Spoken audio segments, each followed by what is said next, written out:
Now at 5, breaking news in the Antelope Valley tonight. A fire ripping through a salvage yard in Lancaster. Good evening, everyone. You're watching KCAL News at 5 on CBS Los Angeles. I'm Pat Harvey. Thanks for joining us. I'm Juan Fernandez in for Chauncey Glover. And KCAL News assignment editor Mike Rogers has been tracking this one from the desk along with Desmond Shaw up in SkyCal. Mike, what can you tell us? Yeah, Pat and Juan, this fire has just gotten worse since we first got overhead. You see SkyCal's picture there. The fire department really having a terrible time getting things under control. This is at a salvage yard in Lancaster. Our Desmond Shaw is up in SkyCal, been here for the better part of about 45 minutes now, half an hour. Des, more and more cars just continue to burn here. Yeah, I mean, Mike, when we first got here, we'd heard that 300 cars have burned. We're now hearing that 1,000 cars have burned, and there may be another 1,000 that could go up here. And if that wasn't bad enough, we just noticed, look at what is right next door to this junkyard. It looks to be a pallet yard. More stuff that is just begging to burn at this point, and whatever this is, all of these cylinders. So you see LA County Fire down there hoping to stop the fire and prevent it from spreading there. But as we come around the smoke, I can't show you at this moment because the smoke is just so thick. Let me widen out and show you how you're going to see this from all across the Antelope Valley. But some of the cars on the far side, the far east side here, have already gone up. Draw a little circle right in this area underneath that smoke where there wasn't even any active flame.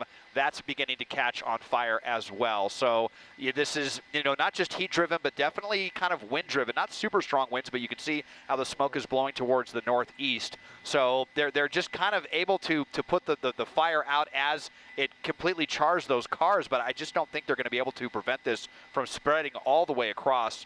Just a really, really kind of worst case scenario for a fire to start in an area like this where there is just so much material stacked practically on top of each other. So like I said, you're going to see the smoke from all across the Antelope Valley. Firefighters almost certainly going to be here until the wee hours of the morning in the mop-up stages if they're even lucky to get to that point by the end of the night. So totally out of control and continuing to grow. There's also a church nearby underneath the smoke that they are worried that is in the path of the fire as well. So we'll see how this progresses, but it is definitely not a good situation, Mike. Yeah, Des, and I want to come out to my computer here. I want to show our viewers because the Sheriff's Department has ordered a shelter-in-place order for the residential neighborhood near where this scrapyard is burning. Now, this is where the scrapyard is here. There's some businesses that have been evacuated here, but this whole neighborhood has been under a shelter-in-place order over concerns from the smoke. We do have a call out to AQMD to get some information from them about the smoke as well. I quickly also want to show you some live video here from the ground. This is from the Citizen app, and you can see the firefighters, that thick black smoke that Desmond was talking about.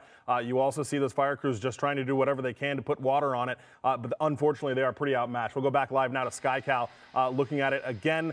Cars, RVs, buses, everything you can think is down there. One concern that we were talking about is you have these little breaks. We were hoping that the breaks in the road here may potentially stop the fire, but you can see it is now starting to jump from row to row to row. This whole row now caught on fire. This is what Desmond was talking about earlier. Right on the other side of that fence is a church. So they've already got people trying to get into that church and open it up to see if the church has any fire in it as well. So a really serious situation. We do have a crew headed there on the ground as well. But of course, we're going to leave SkyCal overhead too and continue to bring you updates as we get them. But again, 1,000 cars believed to have burned already, with 1,000 more in the fire's path, guys. Before we let you go, Mike and Desmond, is there a possibility for an aerial drop of some kind? So Des and I were talking about that. There was an LA County Fire helicopter that was up there. We don't see them on the ticket anymore, on the call anymore. It's possible that it does more harm than good. There's a lot of personnel kind of tight in there. It may be hard to get those drops. That thick black smoke certainly has